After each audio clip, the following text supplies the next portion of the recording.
Mari dibuka halaman yang ke-46. Dosa yang kemudian kita harus mengerti berikutnya adalah dosa zina. Nah, ini sudah sering kita bahas sebenarnya.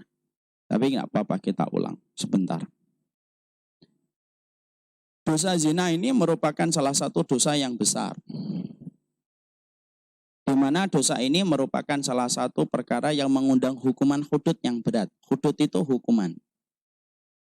Karena antum tidak pernah mendapati hukuman hudud yang paling berat kecuali dalam dua perkara. Satu, hukuman yang diberlakukan kepada pelaku homo dan lesbian. Yang kedua, hukuman yang diberlakukan kepada pezina.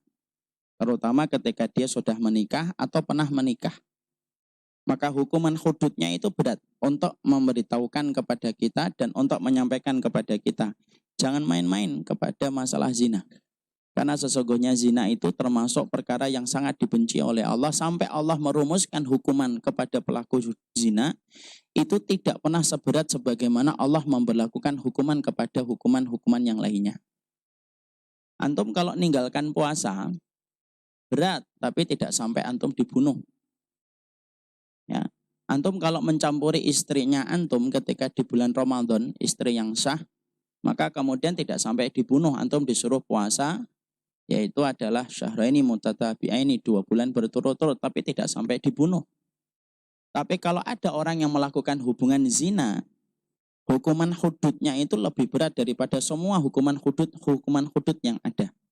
Dan saya sudah sering menyampaikan, tidak ada bagi pelaku zina, kalau kemudian dia telah melakukan zina padahal dia sudah menikah, kecuali hukumannya dirajam.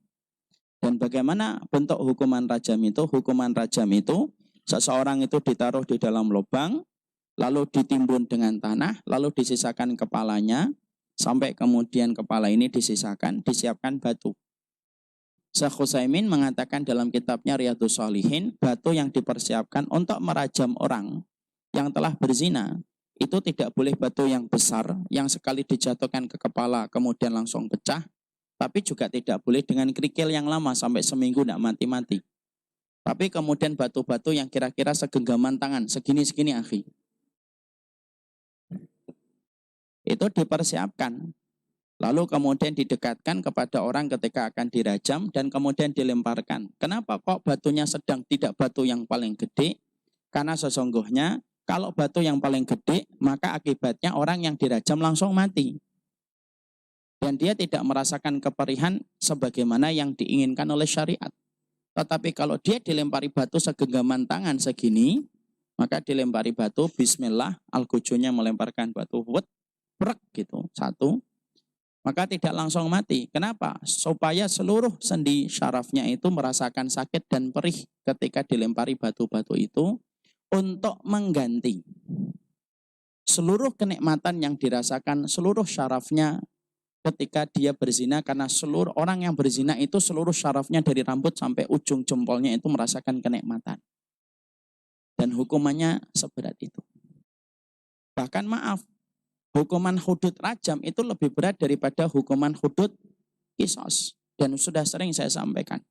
Kalau hukuman kisos bagi orang yang membunuh, lalu tidak dimaafkan sama keluarga yang terbunuh ketika tidak menerima diat 100 ekor onta, maka pembunuhnya harus dikisos. Dan ketika dikisos, maka beda dengan konteks hukuman yang Allah berlakukan kepada hukuman zina. Orang kalau dikisos akhi, maka dia ditaruh di dalam sebuah papan, kepalanya ditundukkan ketika dia dalam posisi setengah sujud, lalu dipenggal, tetapi pedangnya harus betul-betul tajam. Antum baca semua literatur fikih. Al-Guju yang diperintahkan dan diamanahkan untuk mengkisos orang yang membunuh ketika tidak dimaafkan oleh keluarga terbunuh, maka pedangnya harus tajam. Yang sekali tebas, maka kemudian langsung putus, menggelinding, lepas dari tubuhnya. Tidak boleh pakai cutter, tidak boleh pakai pisau dapur. Ala-ala ISIS itu nggak boleh. Ya, kejam orang ISIS itu. Nggak boleh yang semacam itu. Tapi kemudian set, putus. Langsung lepas dari tubuhnya, menggelinding. Antum pernah lihat? Saya pernah lihat. Jadi set, putus. Kayak orang yang putus jarinya kemarin itu yang viral Ustaz. Nah, ini kepala. Ini kepala. Kok ada orang ya nebas tangannya itu, Masya Allah. Nggak usah dilanjutin, nanti sensitif ya. Kembali ke tadi. Maka diputus dia, putus. Dan tidak boleh menyakiti. Yang dirasakan oleh pembunuh ketika dia di kisos itu yang dirasakan sepersekian menit. Maka dia sudah tidak merasakan kembali. Itu hukuman kisos. Dan hukuman kisos itu boleh ditutupin. Tidak dilihat oleh publik ketika khalifahnya memutuskan tidak usah dilihat oleh publik. Maka boleh nanti kemudian pasukan-pasukan dan tentara-tentara yang menjadi hizbah, pasukan amar ma'ruf nahi mungkar, maka nanti kemudian nutup dan orang tidak boleh melihatnya. Itu kalau hukuman kisos. Kalau rajam, supaya kita membayangkan betapa besarnya kedudukan zina di hadapan Allah, supaya jangan sampai hari ini ketika kita gampang-gampang kemudian mendapati masyarakat itu menggampangkan zina. Ente nggak ngerti, ente gampangkan zina itu, ente nggak ngerti kedudukan zina di hadapan Allah, bro. Hukuman rajam itu tidak boleh ditutupi, Pak. Harus dibuka. Supaya menimbulkan efek ketakutan, orang sebelum berzina itu harus mikir 1000 kali sebelum dia berzina. Maka ditaruh di dalam lubang itu, dilempari batu, dan sampai kemudian dia meninggal dunia. Dan itu bisa jadi 1 jam, Pak. Bisa jadi sampai 1,5 jam. Baru dia mati. Bayangkan dengan kisos yang cuma sepersekian menit, maka tertebas kepalanya, putus dari anggota tubuhnya.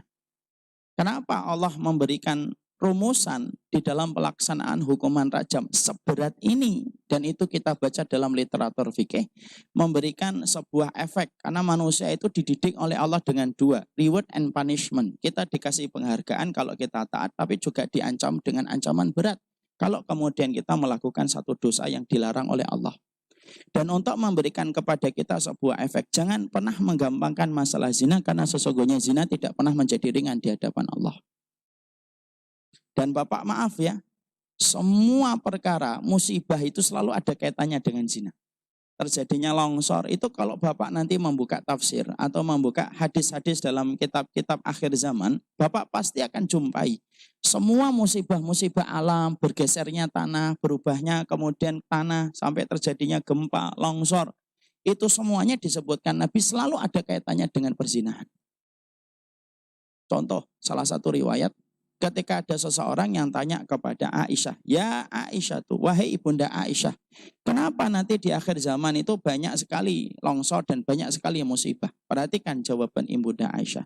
Idastabahu zina. Yang pertama yang disebutkan oleh ibunda Aisyah itu apa? Idastabahu az-zina. Kalau orang itu sudah menghalalkan zina dan menganggap zina itu biasa. Ya, wasyaribul khumur, minum khamr. Wadarabu bil ma'ajif, mukul-mukul alat musik.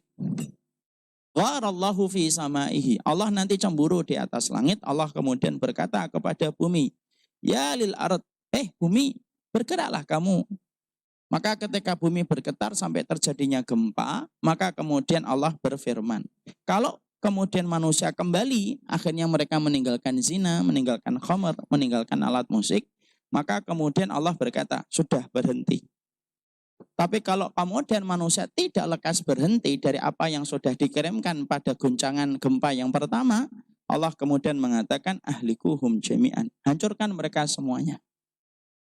Dan kita jujur Pak, musibah hari ini itu kayak kalung mutiara yang terputus. Jatuhnya itu bertubi-tubi dan tidak butuh jeda yang panjang, tapi jedanya itu cepat. Tek, tek, tek. Baru Lombok pindah ke Palu, baru Palu pindah kemudian ke Selat Sunda, baru pindah Selat Sunda, pindah lagi goncang lagi di Jawa Timur, pindah lagi sampai Tangkuban Perahu, akhirnya sekarang erupsi. Kenapa kok sifat dari musibah itu bertubi-tubi Ustaz? Allah ngasih peringatan, makanya harusnya kita paham kode. Ini kode dari Allah Pak. Jangan dibaca dengan pikiran-pikiran materialistik. Kalau pikiran-pikiran materialistik, kalau melihat kejadian musibah-musibah yang terjadi di alam sekitar, orang kalau materialistik itu selalu ngomongnya apa? Ini lempengan bumi yang bergesekan. Itu orang materialistik gitu. Karena semuanya harus disandarkan kepada data. Kalau ada longsor ini karena kemudian tidak ditanamin pohon-pohon. Nah itu orang materialistik nih, selalu membacanya dengan data doang. Dan orang yang beriman itu bukan hanya membaca data. Data tetap dibaca, tapi ada proses iman yang kemudian kita harus miliki karena iman lebih besar daripada data. Memang betul game itu adalah gesekan lempeng bumi, tapi kita juga bertanya, loh yang menggerakkan lempengan bumi itu siapa? Betul, itu longsor karena kemudian tidak ada pohon-pohon yang di atas, betul. Tapi yang menggerakkan tanah itu dan siapa yang mampu menahan tanah itu kan kembalinya kepada Allah. Anak khawatir kalau pemikiran kita materialistik terus, maka akhirnya tidak ada satu konsep evaluasi yang kita harus lakukan kalau Allah sudah ngirimkan musibah gini. Akhirnya kayak Jepang, Pak. Kalau Jepang saya masih bisa maklumi lah, Jepang memang belum beriman kok. Kalau Jepang itu dikirimkan gempa, itu karena pikiran mereka materialistik, semuanya berdasarkan kepada hitungan-hitungan data. Apa yang dilakukan Jepang ketika banyak kejadian gempa-gempa di Jepang itu? Yang dilakukan Jepang itu membuat gedung yang mampu menahan getaran gempa sampai 9 skala Richter. Itulah gedung yang digadang-gadang oleh mereka sekarang dibangga-banggakan. Puncaknya hanya sampai situ tok, Pak. Ya wajar mereka nggak beriman. Kalau orang yang beriman itu enggak. Memang betul gesekan lempeng bumi, tapi pasti ada penyebabnya. Makanya harus paham kode. Ini kode dari Allah nih.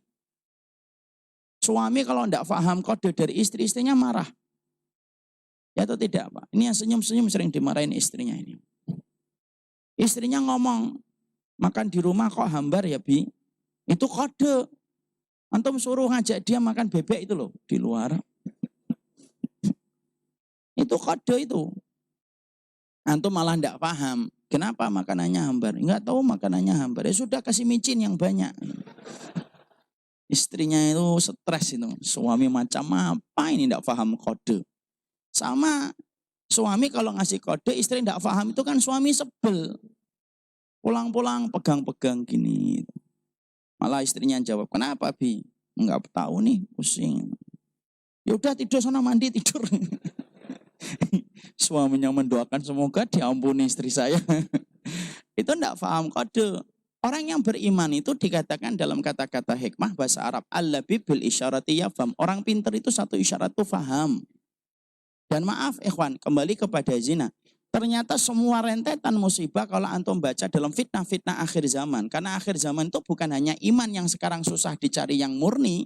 Bahkan bumi pun akan bergeser dari kedudukan yang pertama kali diciptakan oleh Allah. Karena banyak musibah yang harus diberikan oleh bumi karena kemaksiatan manusia. Itu selalu ada kaitannya dengan zina, zina, zina, zina, zina, zina. Semuanya itu kalau saya membaca hadis kalau berkaitan tentang musibah alam. Itu selalu ujung-ujungnya itu kaitannya dengan zina. Karena zina itu pangkal dari semua kerusakan setelah kesyirikan itu ya salah satunya zina. Makanya hari ini kalau kita hidup pada waktu masifnya orang melakukan perzinahan, kemudian kita memaklumi perzinahan itu, rusak akhi, kehidupan kita ini akan rusak. Yang kalau tidak kita, anak-anak kita yang akan merasakan rusaknya ini. Karena kerusakan zina itu merupakan salah satu di antara penyebab semua musibah-musibah yang terjadi di alam semesta ini adalah karena perzinahan itu.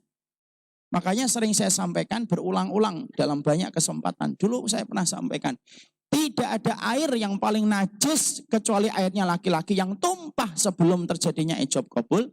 Dan tidak ada rahim yang paling najis kecuali rahimnya seorang wanita yang terbasahi dengan airnya laki-laki sebelum terjadinya ijab qabul.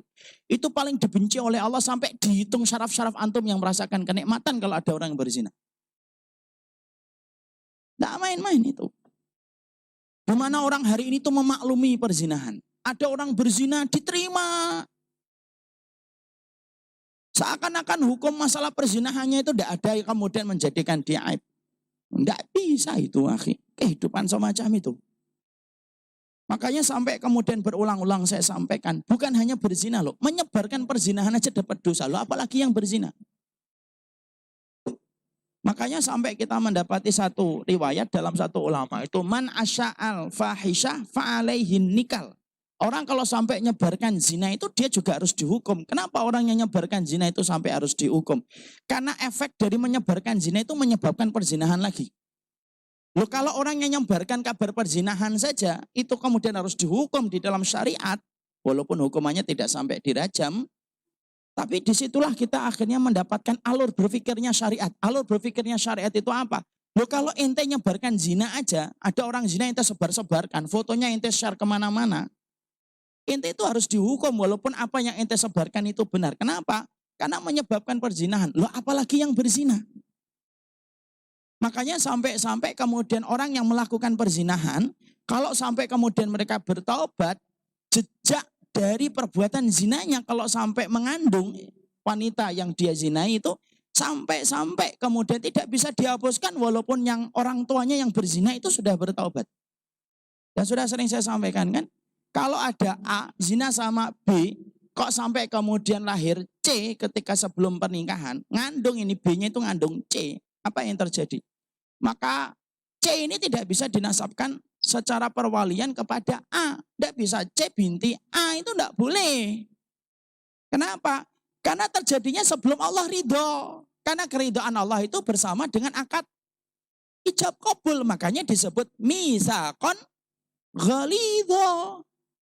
Ridhonya Allah turun bersama dengan kata misakon ghalidho yang diucapkan laki-laki ketika mengatakan qabil tu nikahaha wa tazwijaha bimahrin madkurin halan, turun itu rahmat dan ridhanya Allah. Tapi sebelum adanya ijab kabul dengan kata-kata yang Allah ridho yang disebut dengan kata misakon ghalidho, semua yang dirasakan oleh pasangan itu ketika mereka berzina, semuanya dimurkai oleh Allah. Kalaupun sampai kemudian dia akhirnya perempuan yang dia zina itu kemudian akhirnya mengandung, maka sesungguhnya jejaknya tidak bisa dihapus walaupun laki-laki dan perempuan yang berzina itu bertaubat. Kenapa? Kalau ada C, B mengandung C ketika sebelum pernikahan, maka C ini tidak bisa dinasabkan kepada A. Kenapa Ustadz? Karena terjadinya di atas tempat tidur sebelum terjadinya ijab kabul. Namanya waladun lil firash. Namanya apa? Waladun lil firash. Anak yang disandarkan kepada tempat tidur. Anaknya tidak salah, yang salah orang tuanya. Nanti ketika C ini kemudian, misalkan C ini perempuan, mau nikah, ya Anda bisa menikahkan. Saya nikahkan C, tidak bisa menikahkan. Lu kenapa saya nggak bisa nikahkan yang kemudian nafkahi saya? Mungkin ente yang nafkahi karena itu anak biologis antum. Tapi kemudian secara perwalian itu dibentuk setelah terjadinya ijab kabul. Perwalian itu tidak pernah dibentuk sebelum terjadinya ijab kabul. Maka harus berbesar hati untuk berkata kepada anaknya C ketika anak C menikah itu. Maaf ya nak, dulu karena maksiatnya bapak itu berzina sama ibumu, kan kamu hamil sebelum pernikahan. Ya, terus gimana Pak? Ya yang nikahin kamu nanti adalah wali hakim. Walaupun sudah tobat Ustaz, walaupun sudah tobat. Orang kalau kemudian dia bertobat dari minuman khamr, itu sudah tidak meninggalkan bekas. Orang kalau tobat dari meninggalkan sholat, tidak ninggalin bekas. Orang yang kemudian dia bertobat dari kemudian dia melakukan kedoliman, pemukulan ketika sudah dimaafkan sama orang yang dipukul, tidak meninggalkan bekas. Zina itu ninggalin bekas. Makanya mikir orang itu sebelum kemudian dia berzina itu harus mikir panjang bahwasanya dia akan merusak kehidupan dia sendiri di hadapan dirinya dan di hadapan Allah. Makanya sampai nanti akhirnya apa? Kalau orang sudah berzina, sudah. Makanya saya pernah kan nyampaikan di salah satu tempat Pak, di selatan Jakarta. Di selatan Jakarta, habis kajian tentang zina ada bapak-bapak deketin saya, nangis. Anak sudah mulai deg-degan ini jangan-jangan ada kaitannya dengan tema yang kita barusan dibahas. Terus saya nanya, kenapa Pak? Iya Ustadz, nah saya ini punya anak perempuan dan anak perempuan saya sudah SMP. Dan dulu saya dapatkan bersama istri saya itu sebelum pernikahan. Hamil di luar nikah, iya. Tapi saya sama istri sudah taubat, Ustaz. Saya tahu Pak, saya ngelihat bagaimana tampilan beliau. Sebentar. Saya ngelihat tampilan beliau.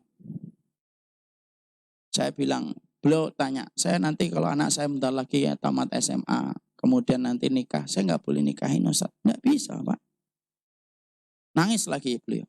Saya ngomong kalau saya bisa merubah syariat saya rubah Pak. Tapi tidak mungkin saya mustahil merubah syariat Pak. Itu ketetapan dari Allah. Nah, terus gimana Ustaz? Ya sama wali hakim. Terus anak saya kalau nanya, itu bagaimana Bapak menyampaikan. Dan itu bagian dari hukuman yang harus kita jalani, bagian untuk bertobat nasuha. itu zina. Ya, apa itu yang lainnya? Nah, kita bahas insya Allah habis sholat isya. Barakallahu fikum.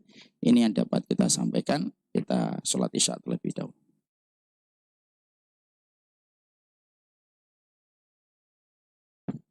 Bismillah.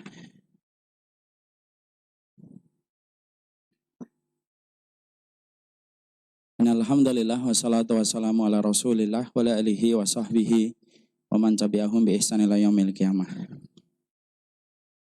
Kita lanjutkan sebentar. Jadi tadi kita akhirnya mengetahui betapa besarnya kedudukan zina, walaupun hari ini kita sering sekali mendapatkan narasi-narasi melalui pemberitaan, kita mendapatkan narasi yang disampaikan pula oleh film-film yang seakan-akan ingin mengajak kita dan menyeret kita untuk memaklumi perzinahan. Dan Ana terus terang sangat khawatir mendapati narasi-narasi yang terus berdatangan dan ketika begitu gencar mendatangi kaum muslimin, itu semuanya itu seakan-akan menyuruh kita untuk mengkondisikan supaya kita memaklumi perzinahan.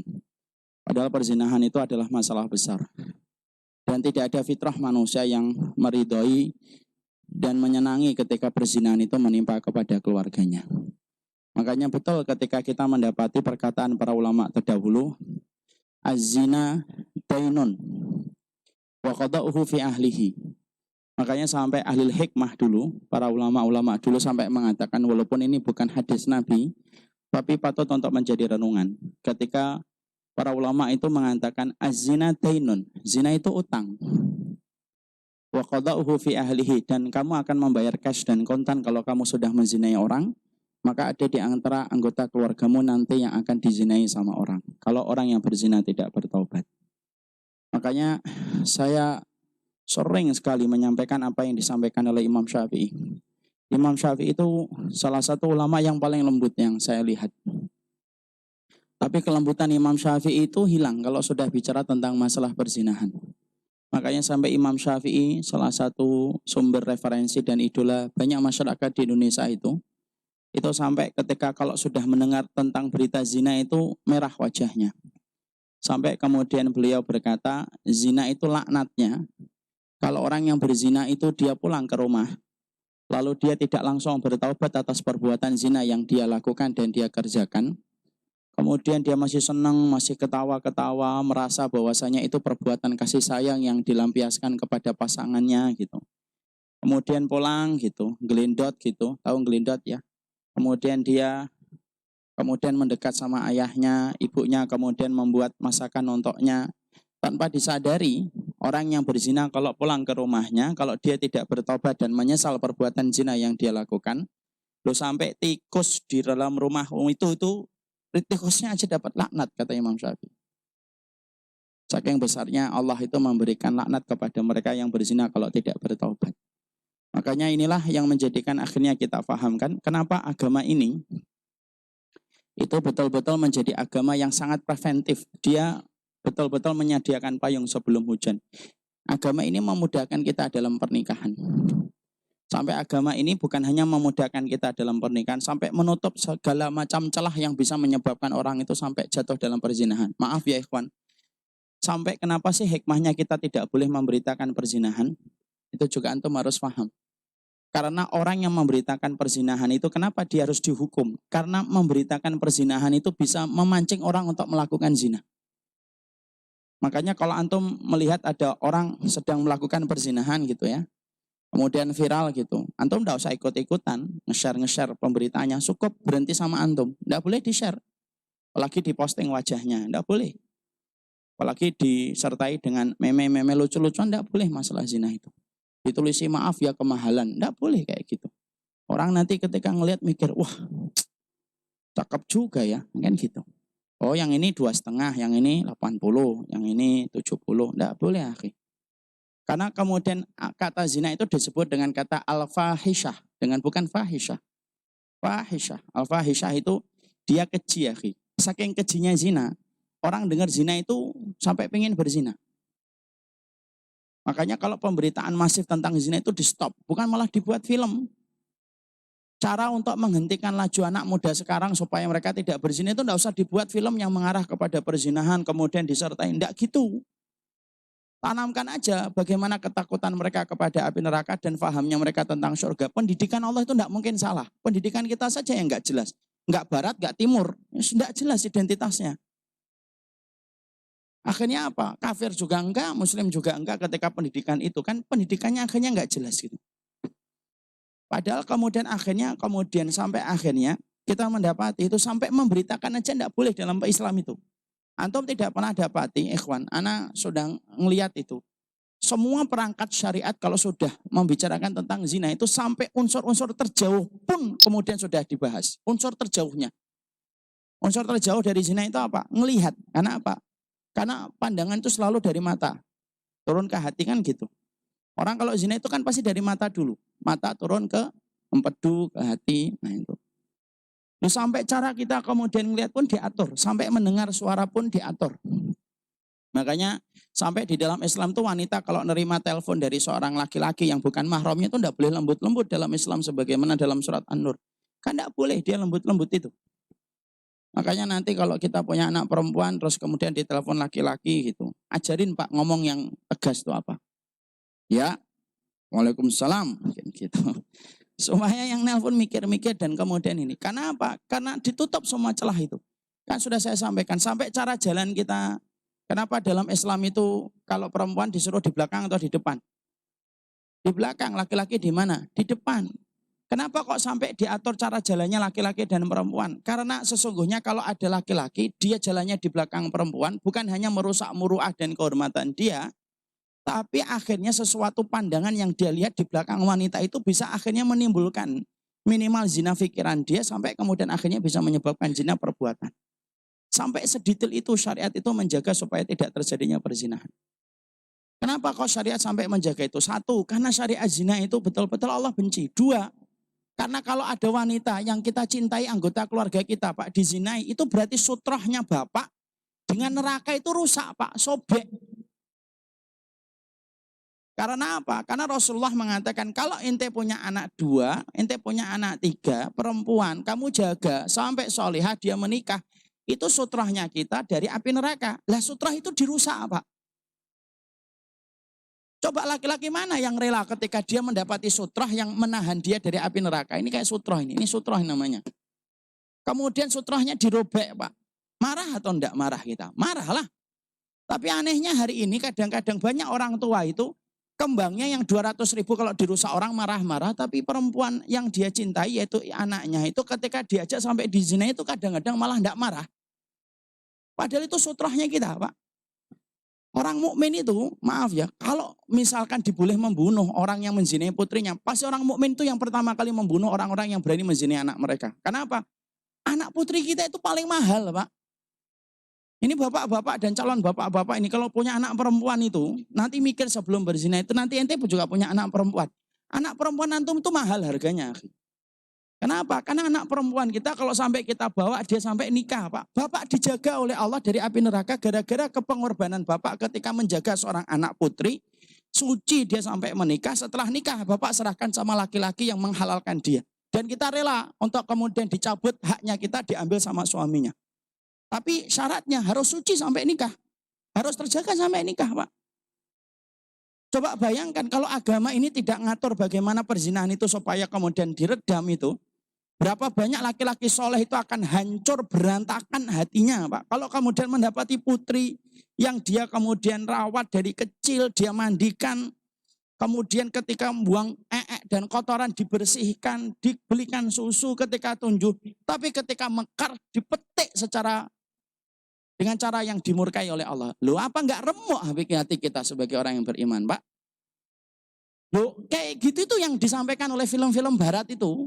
Kayak gitu untuk kemudian menghalalkan bahwasanya perzinahan itu dimaklumi. Makanya rusak kan kehidupan rumah tangga, keluarga di barat itu kan sudah rusak Pak. Makanya sampai akhirnya rusaknya mereka itu Allah memberikan kepada mereka itu kenikmatannya hilang Pak. Sampai keluarga sekarang tidak terasa nikmat kalau di barat. Sampai anak itu manggil orang tua saja manggilnya apa? Kan manggilnya nama, nggak panggil dad, nggak panggil father. You know father? Tapi dipanggilnya kalau namanya Jos ya dipanggil Jos. Jos kemana Jos? Kan gitu. Jos kemana? Where are you go? Gitu. Tuh Warteg Jaya Bahari. Itu dipanggilnya gitu loh, sampai kemudian akhirnya orang karena sudah trauma dengan keluarga, tidak butuh keluarga Pak. Pasangan lesbian itu kalau pengen punya anak di daerah Eropa, di kawasan Eropa, loh, sampai mereka mendatangi bank-bank sperma, beli sperma dari laki-laki yang dijelaskan itu spesifikasinya itu laki-laki apa. Sampai ada satu sperma itu yang paling laku Pak. Nah, sperma itu kemudian menghasilkan banyak anak, 19 anaknya. Sampai bapak spermanya itu bingung lihat anaknya itu 19 itu. Padahal tidak pernah dia rawat. Saking rusaknya pendidikan barat itu kayak gitu. Nah filmnya kemudian diekspor Pak, diimpor kemudian ke Indonesia, kita disuruh memaklumi. Atas nama budaya dan atas nama etika kita disuruh memaklumi atas nama seni. Kalau yang rusak itu hanya dia yang buat, nah kita maklum Pak. Lah yang rusak anak kita juga kok. Kalau kita membiarkan ini dan kemudian tidak peduli tentang masalah ini, sampai kemudian kita dapati orang-orang yang tidak dididik dengan pendidikan yang benar, sampai akhirnya mereka akhirnya berzina, rusak Pak kehidupan kita. Azina dainon wa qada'uhu fi ahlihi.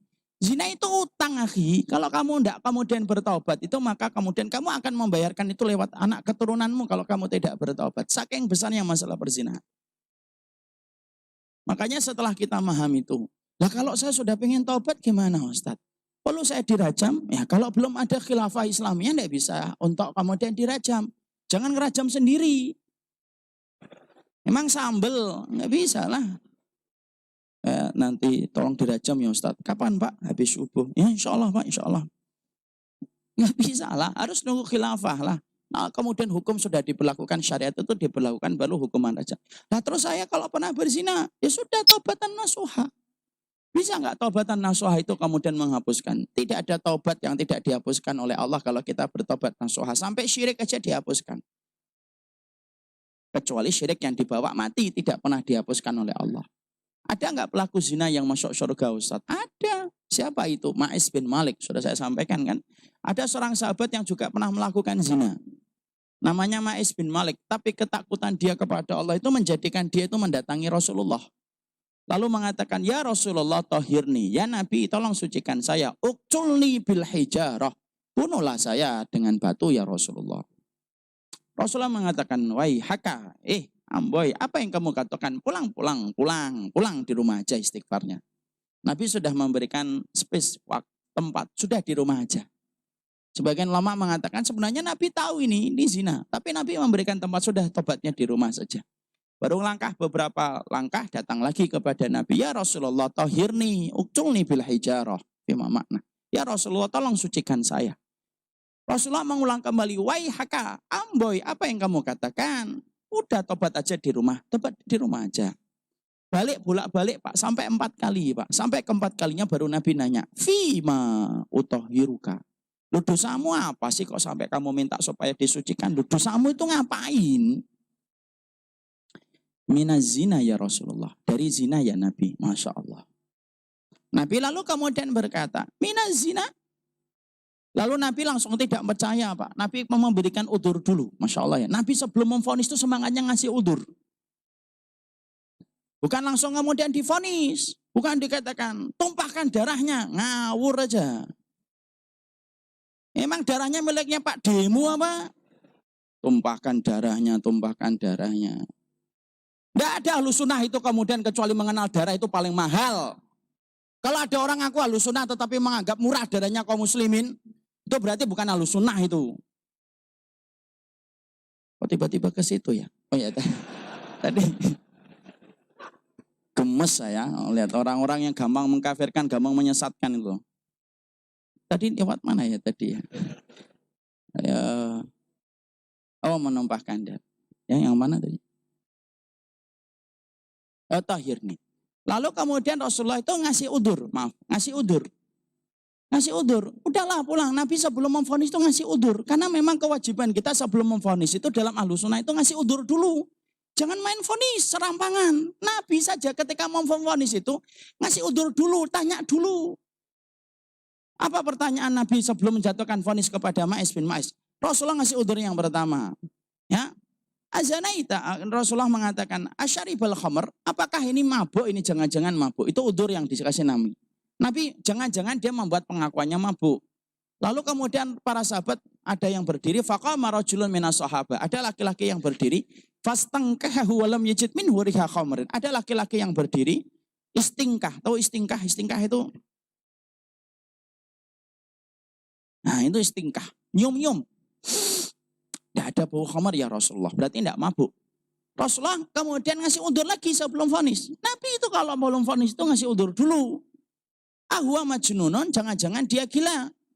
Lalu kemudian orang-orang para sahabat mengatakan, innahu laysa bimajnun.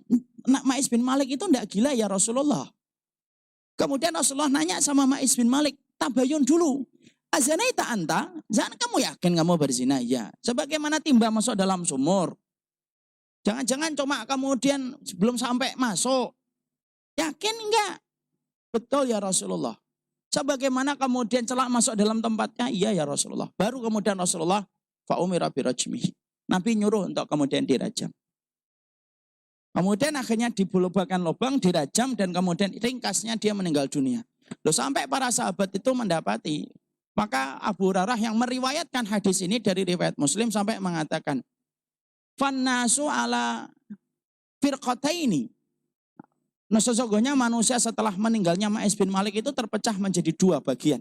Ada sekelompok para sahabat yang mengatakan ini husnul khatimah. Karena takutnya dia kepada rajam, menjadi takutnya dia kepada adab zina nanti di akhirat, menjadikan dia minta supaya disegerakan di dunia. Husnul khatimah. Sebagian para sahabat mengatakan enggak.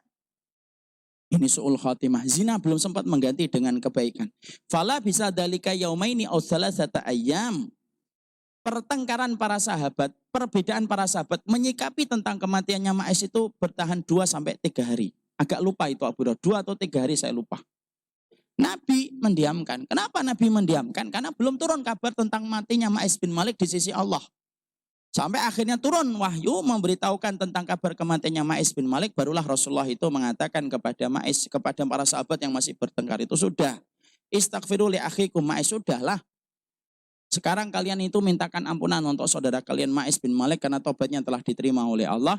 Dan dialah kalau kemudian memberikan syafaat, diberikan izin memberikan syafaat, maka ada 70 penduduk Madinah yang mendapatkan syafaatnya Ma'is bin Malik. Saking besarnya taubat Ma'is bin Malik diterima sama Allah. Artinya masih ada kemungkinan untuk diterima taubatnya. Kalau zina itu dibawa sampai mati gimana Ustadz? Gak bertobat. Apalagi ketika orang berzina tidak diasingkan, tidak diisolasi. Itu menjadikan pelakunya itu tidak berhenti Pak. Dosa itu nyandu kata para ulama. Makanya kenapa ada hukuman supaya menghentikan rangkaian candunya orang kepada dosa. Dan di antara dosa yang paling nyandu itu zina. Setelah homo dan lesbian. Kata para ulama, bukan kata saya. Nyandu dia. Makanya kenapa kok dikasih hukuman? Supaya berhenti. Makanya orang yang dirajam itu sebenarnya itu tanda rahmatnya Allah. Supaya tidak lagi banyak berzina lagi. Karena nanti terlalu berat kamu akan merasakan adabnya di akhirat. Gak ada orang kok berzina, dibiarkan masyarakat, dimaklumi. Bahkan masih disanjung-sanjung. Masih kemudian dicari. Masih dipuji-puji. Kalau kemudian dia bawa mati itu kemudian zina itu sampai dibawa mati misal orang tersebut, orang yang berzina sampai dia bawa mati siapapun itu, maka kemudian mereka akan ditaruh di dalam adab neraka. Dan adab neraka itu yang paling berat salah satunya pezina ditaruh di dalam tanur. Tahu tanur? Periuk gede Pak. Periuk gede yang tutupnya itu kecil, bawahnya gede banget, dipanaskan setiap waktunya. Untuk siapa itu periuk gede raksasa itu? Yang dididihkan oleh Allah setiap waktunya sampai hari kiamat untuk para pezina yang tidak bertobat sampai dia mati. Itu saking beratnya perzinahan. Makanya jangan main-main masalah perzinahan itu. Makanya kita harus paham, makanya di stop semua perkara yang bisa mengarah kepada perzinahan itu. Makanya sampai kita dapatkan agama yang paling memudahkan pernikahan itu Islam Pak. Dan itu yang kita harus mengerti. Orang kok sampai bisa berzina itu sebabnya apa Ustadz? Penyebab orang itu bisa berzina itu setidaknya para ulama menerangkan ada 4 penyebab utama orang itu marak dan masih melakukan perzinahan. Apa itu 4 perkara? Nah itulah yang akan kita bahas pada pertemuan kita berikutnya insya Allah. Barakallahu fikum. Ini yang dapat saya sampaikan dalam pertemuan ini. Semoga Allah merahmati kita dan keluarga kita.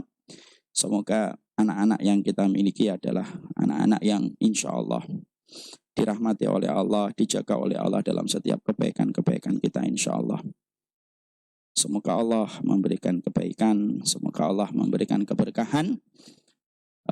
Senang sekali kita selalu berkumpul di Masjid Al-Falah setiap hari Rabu. Semoga dengan ini akan termasuk perkara, akan menjadi kebaikan kita insya Allah. Kita jawab 3 pertanyaan. Apakah termasuk zina juga kalau kita melihat foto akhwat tanpa sengaja di Instagram atau Facebook? Tidak termasuk zina. Zina itu ketika ketemunya alat khitan ketemu dengan alat khitan. Itu yang termasuk zina. Yang disebut zina secara syar'i itu ketemunya alat khitan dengan alat khitan. Dan itu sampai, maaf karena kita bahas definisi, sampai masuk. Nah, itu yang disebut dengan perzinahan. Adapun melihat, memegang itu zina tangan dan zina mata. Yang membenarkan dan mendustakan kembalinya kepada alat khitannya, Pak. Ya. Makanya kemudian melihat foto akhwat tanpa sengaja. Ini tanpa sengajanya terus menerus ya. Kalau tanpa sengaja sekali. Maka proses kita melihat yang pertama itu adalah untuk kita. Tetapi yang kedua, yang ketiga itu adalah bukan untuk kita. Makanya dulu sebelum ada hadis, sebelum ada ayat supaya menyuruh kita untuk ghodul basar, itu ada kejadiannya. Kenapa ayat itu diturunkan yang memerintahkan kita untuk ghodul basar? Ada seorang sahabat yang melihat seorang akhwat, seorang sahabat wanita, dilihatin terus. Saking terpana dengan kecantikan wanita tersebut, dia jalan. Dia tanpa menyadari di depannya itu ada pohon besar. Nabrak sampai pecah itu hidungnya. Maka turunnya itu surat yang memerintahkan untuk menundukkan pandangan. Kalau antum jangan sampai pecah lah hidungnya. Sudah hidung kita pesek ya kan. Kalau orang Arab pecah hidungnya wajar, wong mancung kita kan pas-pasan. Jika si A dan B berzina sebelum ijab kabul lalu punya anak C, apakah anaknya si C ini dinasabkan ke ayahnya juga? Kan tadi kita bahas, dinasabkan ke ayahnya atau tidak? Tidak. Jadi misalkan Budi, maaf ya kalau namanya mirip, keserupaan nama itu hanyalah rekayasa. Budi zina dengan Sri, lahirlah Dewi. Dewi ini tidak bisa menamakan Dewi binti Budi. Nah, terus Dewi binti Sri kepada ibunya. Tidak bisa kepada Dewi binti Budi. Lah itu kan anaknya Budi, biologis, bukan secara syar'i. Biologis bukan secara syar'i. Anaknya tidak boleh disalahin. Anaknya tidak boleh disalahin. Anaknya tidak boleh dikatakan anak haram. Dosa antum mengatakan kayak gitu. Tanggung jawab antum nanti di hadapan Allah. Anaknya tidak bisa dikatakan haram. Dia tidak berdosa, akhi. Yang berdosa orang tuanya. Dan kalau ada orang tua kalau gitu dengan gentle, jantan dia mengakui, itu antum harus respect. Kalau antum nggak nikahin Pak, iya ada masa lalu saya yang tidak bisa dihapuskan. Nah itu antum harus paham. Antum nggak usah nanya-nanya lagi. Oh apa itu Pak? Di mana Pak kok bisa gitu? Antum nggak kayak bener. Santai aja ketawanya. Maka kemudian itu nggak boleh. Karena pemberitaan tentang perzinahan itu tidak boleh detail-detail. Makanya maaf ikhwan, ini saya sampaikan. Kalau ada di antara antum semuanya, pengen curhat tentang perzinahan kepada seorang ustaz, tidak usah cerita detail-detail. Karena itu akhirnya membuat pintu setan yang mendengarnya. Ya. Dan sama juga kalau antum sudah bertobat dari zina, tidak usah cerita. Apalagi kepada istri, kepada suami, kepada anak-anaknya, tidak usah cerita. Sudah ditutup sama Allah. Kan saya sudah sering menyampaikan, kalau ada orang bertobat itu berarti sudah ditutup sama Allah dengan tirainya. Jangan dibuka. Saya dulu pelaku zina Ustaz, tiap malam Ustaz. 1 RT saya zinain semuanya. Tidak usah lah. Sudahlah buat antum aja, tidak usah kemudian antum ceritakan. Cerita sama anak juga tidak usah. Bapakmu dulu itu playboy nak. Banyak benar itu yang jadi korbannya bapak itu. Ibu pak, ibu itu korbanku juga itu korban saya juga. Itu enggak boleh. Tutup. Ada seorang akhwat pernah berzina, bertaubat, terus nikah. Perlu nggak menceritakan? Enggak perlu menceritakan. Dan sang suami enggak perlu tanya-tanya. Jangan kemudian baru nikah 1 hari, duduk sini. Istrinya duduk. Ceritakan masa lalumu apa saja kepada saya.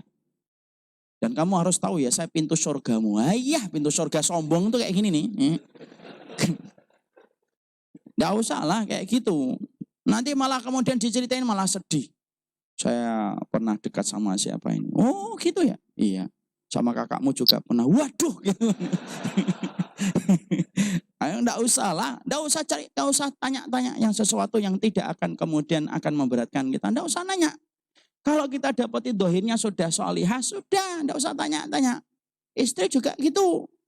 Enggak usah menghakimi seseorang itu atau seorang laki-laki berdasarkan yang dulu sebelum pernikahan. Itu masa lalunya dia. Kalau itu pun dosa, itu antara dia dengan Allah. Kalaupun itu dosa. Enggak usah nanya-nanya dulu sama siapa aja mas kamu mas. Apa saja yang telah kamu lakukan. Sampai zina enggak? Tahu enggak zina itu utang? Belum dijawab sudah ngeretek kemana-mana. Enggak boleh lah. Enggak bisa kayak gitu. Nah, itu yang kita harus mengerti. Ya. Jangan cerita perzinahan dan tidak usah diceritakan. Kalau ada akhwat, saya merasa enggak enak Ustaz kalau cerita sama suami. Justru kalau kemudian cerita, kalau suaminya tidak dalam kondisi berilmu untuk memahami itu, justru akan banyak mandorotnya. Karena itu tidak disyaratkan. Ya, enggak usah cerita. Ustaz saya mau bertanya, saya mempunyai teman kerja yang homo. Yakin enggak? Jangan hanya prasangka. Betul-betul homo atau tidak. Apakah saya berdosa kalau tidak bernahi mungkar? Apa sebaiknya saya resign? Enggak, tetap bernahi mungkar. Tetap sampaikan pelan-pelan. Ajak ngaji. Suruh datang, insya Allah. Bulan depan kita bahas homo. Suruh datang. Ya, kita bahas. Supaya beliau tersentuh. Dan ketika kita menyampaikan dengan kata-kata kok belum diikuti, ya sabar. Fadzakir innama anta mudzakir lasta alaihim bimusaitir. Sudah. Kamu hanya memberikan peringatan, tidak bisa maksa orang. Nah, sekarang kita lihat pertanyaan di WA. Ini banyak betul pertanyaannya. Assalamualaikum Ustaz Umar. Jika seseorang melakukan dosa zina, riba, serta meninggalkan sholat dengan sengaja, apa bisa terhapus dosanya dengan doa khusus agar kita diijabah selain istighfar? Taubatan nasuha itu menghapuskan semua dosa. Inna taubata tahdimu ma qablaha. Seluruh taubat itu menghapuskan dosa yang telah kita kerjakan. Maka intinya menyesal, kalau mampu meneteskan air mata, diperbanyak sedekah. Ini kalau ada di antara antum ada yang berzina, antum sekarang tahu hukumnya, antum pengen bertaubat, ambil sholat taubat 2 rakaat, banyak-banyak sedekah. Dan banyak-banyaklah berdoa, Rabbana dhalamna anfusana wa ilam taghfir lana wa tarhamna lanakunanna minal khasirin. Saya bertanya, jika ada seorang wanita berzina sampai hamil, lalu ingin menikah dengan orang yang telah menghamilinya, apa hukumnya? Ya boleh. Kalau orang yang menghamilinya itu bertobat. Tapi kalau wanitanya bertobat, lakinya tidak bertobat. Jangan. Berarti lakinya itu masih pezina. Laki-laki dan perempuan yang belum bertaubat maka masih terus disebut pezina, dan pezina laki-laki dan pezina perempuan di hadapan Allah. Jadi kalau perempuannya hamil, kemudian mendapati lakinya ini kemudian tidak bertobat, lebih baik tidak usah. Daripada nanti memperkeruh masalah. Dan akhirnya memperberat dosa lagi dan dosa lagi. Kecuali lakinya juga sama-sama menyesal. Lalu menggenggam tangan wanita yang dia zinai. Biarlah dosa menjadi masa kelamnya kita hari kemarin. Dan mari menatap kebaikan di masa mendatang. Kita menikah dan kita pertanggungjawabkan dosa kita di hadapan Allah. Nah kayak gitu. Kalau kayak gitu, nikahlah sama itu. Ya. Apa harus menunggu anaknya lahir baru nikah? Nah ini pendapat ini yang saya pilih. Saya memilih pendapat harus dilahirkan dulu baru menikah. Tapi pendapat yang lainnya Syafi'iyah mengatakan boleh ketika hamil langsung menikah. Itu namanya fikih. Fikih itu luas, yang sempit itu hati kita. Tapi kalau saya memilih lahir dulu baru dinikahkan. Hukuman apa yang harus dilakukan di dunia jika wanita itu pengen bertobat dan menghapus dosa zinanya? Banyak-banyak bertobat yang tadi saya sebutkan. Apakah kita tobat lalu maksiat lagi, Allah akan mengampuni dosa kita yang terdahulu? Iya. Makanya dalam riwayat Muslim diketerangkan, Rasulullah mengatakan, ada seorang hamba berdosa lalu bertobat. Allah berfirman di atas arsy, hambaku ini berdosa lalu bertobat karena tahu dan mengimani aku adalah Zat yang Maha Pengampun. Aku terima tobatnya. Berdosa lagi, tobat lagi. Allah berfirman lagi, ini hambaku dosa, bertobat, dosa lagi, bertobat lagi. Karena tahu aku adalah Zat yang Maha Pengampun. Aku terima tobatnya. Dosa lagi, tobat lagi. Allah berfirman kembali, hambaku ini berdosa, bertobat, berdosa, bertobat, berdosa, bertobat lagi. Karena tahu saya adalah Zat yang mengampuni semua dosa. Aku ampuni dosanya. Lalu dosa lagi yang keempat kalinya. Lalu bertobat lagi. Kemudian Allah berfirman, if'alu ma syi'tum fa inni qad ghafartu lakum. Berbuatlah yang apapun yang kamu inginkan, sesungguhnya aku mengampunimu. Imam Nawawi berkata, makfirahnya Allah itu lebih luas daripada seluruh dosa yang dikumpulkan manusia. Kalau ada manusia melakukan 99 dosa, Allah memiliki 100 makfirah. Kalau ada manusia melakukan 999 dosa, Allah memiliki 1000 makfirah. Makanya jangan pernah bosan untuk bertobat. Selama antum dan saya tidak mempermainkan tobat. Orang yang mempermainkan tobat disebut dengan taubatul kadzibin. Dan taubatul kadzibin itu penyebab su'ul khatimah. Ada orang yang bertobat sungguh-sungguh, tapi akhirnya terdesak dan akhirnya berdosa lagi. Tapi dia memang tidak niat untuk melakukan dosa lagi ketika tobat. Kalau orang semacam ini, selama dia bertobat, Allah terima tobatnya. Tapi ada yang kedua, ada orang yang berdosa. Ketika ditanya, kenapa kau berdosa? Alah, Allah Maha Pengampun. Meremehkan Allah yang telah mensifati dirinya dengan syadidul adab. Maka orang semacam ini, orang yang suka meremehkan siksa Allah itu termasuk salah satu perkara su'ul khatimah. Ana uhibbuka fillah Ustaz. Ahabbaka alladhi ahbabtani lahu insyaallah. Bagaimana menasihat teman yang sudah terlanjur berzina? Perintahkan kepadanya supaya jangan putus rahmat Allah. Kalau orang sudah berzina, akhi, antum tidak usah terangkan hal-hal yang mengerikan. Tadi saya terangkan tentang perzinahan detail itu karena anak khusnudon antum adalah orang yang tidak pernah melakukan zina. Supaya kita mikir dan untuk menjaga anak kita. Tapi nanti kalau antum berhadapan dengan seorang pezina, jangan cerita sebagaimana yang saya ceritakan awal tadi. Anak khawatirnya malah putus rahmat dari Allah. Zina itu ngeri, antum sudah berzina ya. Syaraf-syaraf antum itu nanti harusnya merasakan sakit. Akhirnya nggak jadi tobat. Nah sudahlah, kepalang tanggung sekalian lagi. Nggak boleh kayak gitu. Antum juga harus ngerti kapan ngomong harus keras, kapan ngomong kemudian harus lembut. Kalau dia sudah melakukan zina, kalau belum zina, tiba-tiba dia ngomong saya digoda perempuannya itu ngejar-ngejar saya. Ceritakan tentang zina, bagaimana perihnya zina. Supaya dia mikir 1000 kali sebelum dia berzina. Tapi kalau orang sudah ngomong sama antum, saya berzina Ustadz, gimana ya? Ya sudah, insya Allah Allah ampuni. Anak kalau ada orang yang ngomong ke saya pernah berzina Ustadz, anak enggak cerita sampai detail. Syarafnya antum tuh harusnya dilempari batu. Antum ditaruh di tanur. Enggak jadi tobat dia. Sudahlah Ustadz, kepalang tanggung Ustadz, ya sudahlah. Nah itu harus ngerti. Makanya disitulah kita harus paham kapan menempatkan satu perkataan.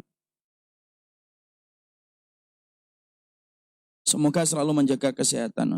Penjelasannya, apakah onani termasuk zina? Zina itu termasuk zina yang tidak sampai zina syar'i, tapi termasuk dosa. Onani diperbolehkan dalam beberapa kondisi. Salah satunya dalam peperangan, ketika jauh dari istri, ketika khawatir terhadap perzinahan, ketika khawatir terjatuh pada perzinahan. Tapi hukum dasar dari onani dan masturbasi adalah dosa. Ya, kecuali ketika kondisi peperangan, antum tidak ketemu istri antum lama dan akhirnya khawatir terjadinya perzinahan, maka diperbolehkan untuk madharat. Itu pun terpaksa. Ya, makanya yang paling mulia itu adalah kalau kita sedang dilanda syahwat yang besar, Allah memberikan jalannya itu yang paling indah apa? Mimpi basah. Itu salah satu di antara nikmat yang Allah berikan. Makanya para sahabat sebelum perang itu apa? Dijadikan mimpi basah dulu. Terus diguyur dengan air hujan. Seger. Habis mimpi basah, turun hujan. Siapa ini berani sampai sini? Ayo tantang. Makanya para sahabat menang langsung. Apakah sholat tobat itu dilakukan sekali atau berulang-ulang? Ya, ketika kita melakukan dosa besar kita sholat tobat. Haruskah melaksanakan akad lagi setelah melahirkan pasangan yang akad ketika hamil? Insya Allah itu lebih baik. Melangsungkan akad lagi. Terbatas saja untuk kita sendiri dan 1-2 keluarga kita yang menjadi saksi. Ustaz, bagaimana menerapkan hukum di negara kita yang tidak memperlakukan hukum Islam? Ayo kita berdakwah, mengajarkan kepada umat, kita ajak seluruh orang-orang yang menjadi tetangga kita, masyarakat kita supaya memahami syariat Allah itu indah sebagaimana ciptaan Allah pada alam ini. Ini masih banyak betul. Pertanyaan yang lainnya kita bahas insya Allah pada 1 bulan lagi insya Allah. 1 bulan lagi pada Rabu pekan keempat berarti kita masih membahas apa penyebab orang itu berzina. Dan zina itu selalu dimulai dari proses. Apa maksudnya para ulama? Kenapa para ulama mengatakan zina itu proses? Zina itu bukan instan. Kenapa para ulama mengatakan zina itu proses?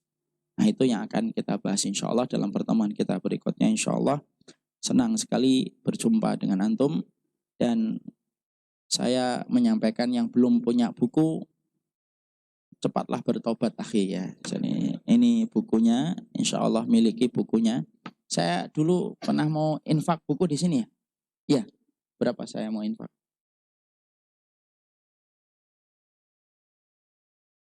Iya. Oh gitu ya, Masya Allah. Oh ya, nanti kita gini aja lah ikhwan. Saya tuh pengen nanti di masjid ini ada perpustakaan yang sesuai dengan kajian kitab kita.